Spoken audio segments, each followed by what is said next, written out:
Hello and welcome to ET Auto.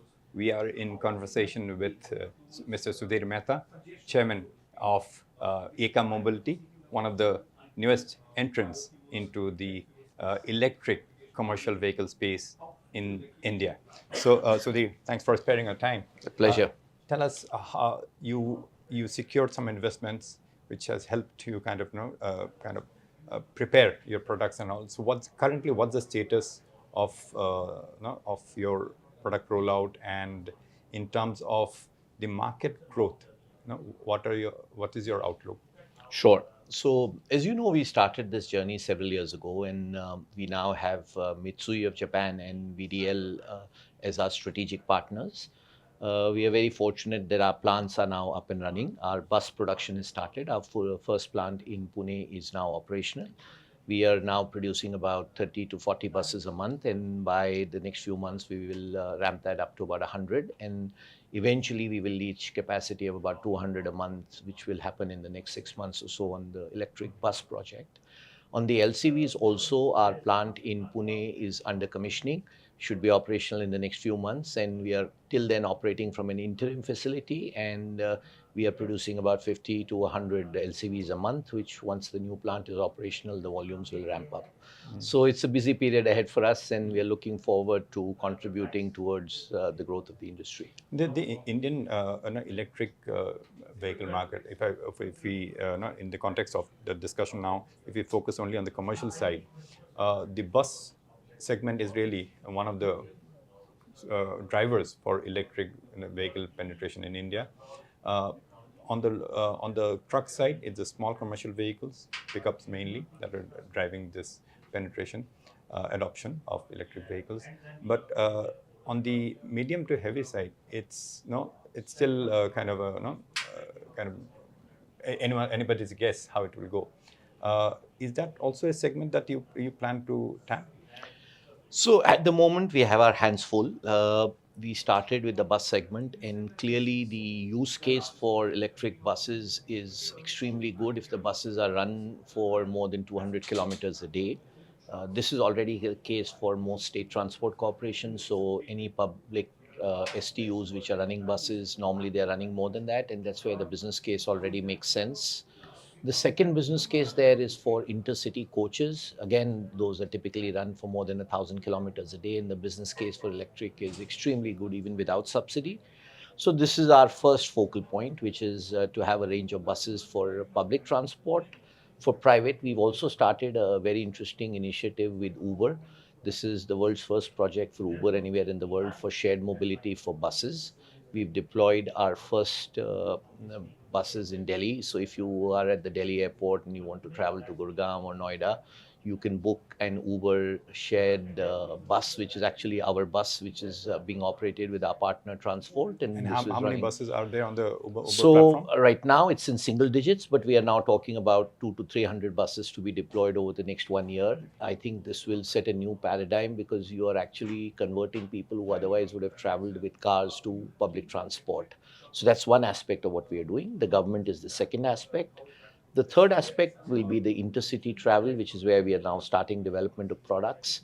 This is a wide enough space. The second space, as you mentioned, is the small commercial vehicle market, which more and more will turn electric. The first early adapters are, again, use cases where the use of the vehicle is more. So it's kind of for air courier companies, it's the niche applications like garbage. So our vehicles are performing very well there.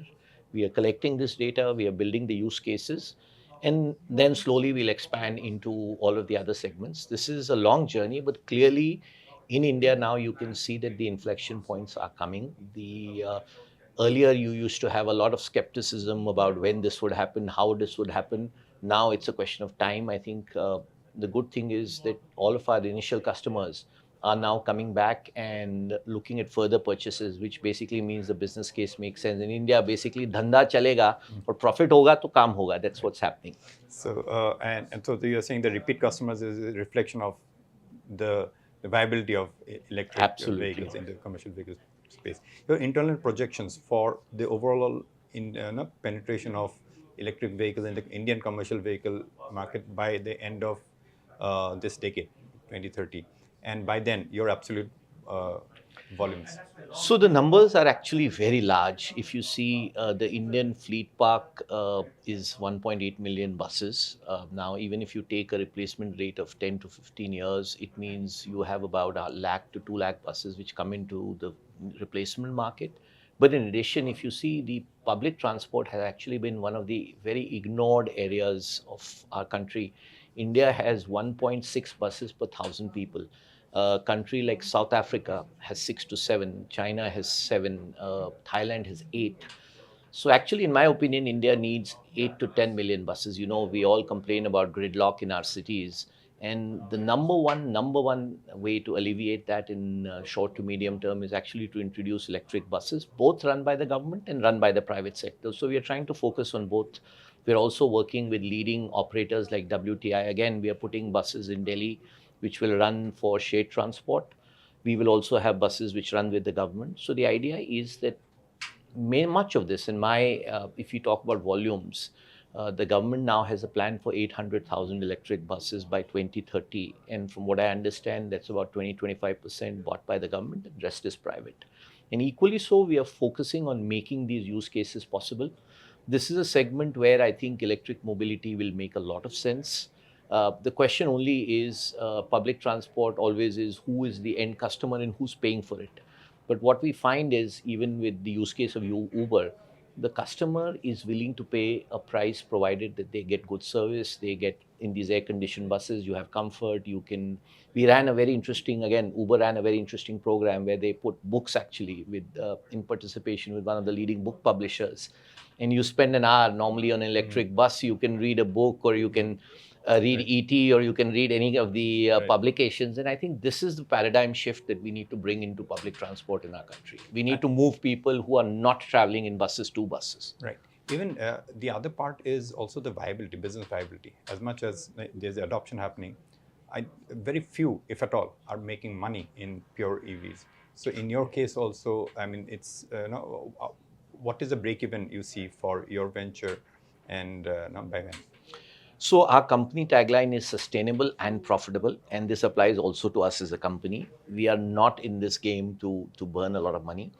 Of course, initially it takes time till the volumes come up. I think profitability will come from a combination of factors. First and foremost, your customer has to make money. If your customer makes money, then they will allow you to give you a price which is commensurate with that. I think that's starting to happen. The second is scale, and that actually is in India's benefit. Battery prices are coming down continuously. Even the prices of the other components, power electronics, things like connectors, now are being made in India. So as the supply chain ramps up, because of the volume, and India fortunately has a very mature auto component industry, which is also very powerful.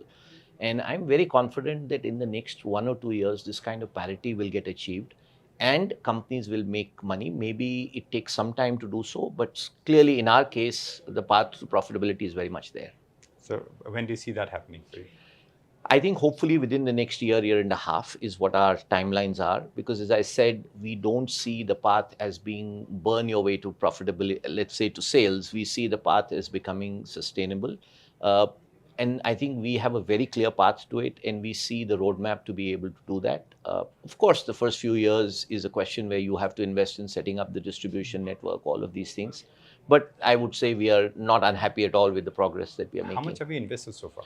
So about 1,000 crores is what our investment plan for this year is. We have investments from both Mitsui and VDL, and fortunately, as I said, also a lot of our supply partners are investing in new technologies, which is being able to do this. I think we will continue to make further investments, because my guess is the capacities to supply for electric buses, at least for the next 5 to 7 years, is going to be more a question of capacity creation rather than the demand. And the last aspect of this is we are just not looking at India. We are looking also at exports, markets like Africa. India is already amongst the lowest cost producers of electric buses in the world. Compared to Europe, our products are about, I would say, half or even less than that. And this unit economics will work in favor of markets like Africa, Latin America, which are always looking for value products. And that's where also our focus will be. On that note, so you're saying not only sustainable transportation, but a sustainable business proposition as well in electric buses and Absolutely. electric trucks. On that note, Wishing you and your team all the very best. Thank you so Sudhir. much. Good Thanks to talk for, to you. thank you. There you heard Sudhir Mehta, Chairman of Eka Mobility, one of the new players in the electric commercial vehicle market in India, sharing how the Indian electric commercial vehicle market could evolve, and also the path to profitability or the strategy to become profitable for his own organization. On that note, thank you for watching this interview. Goodbye.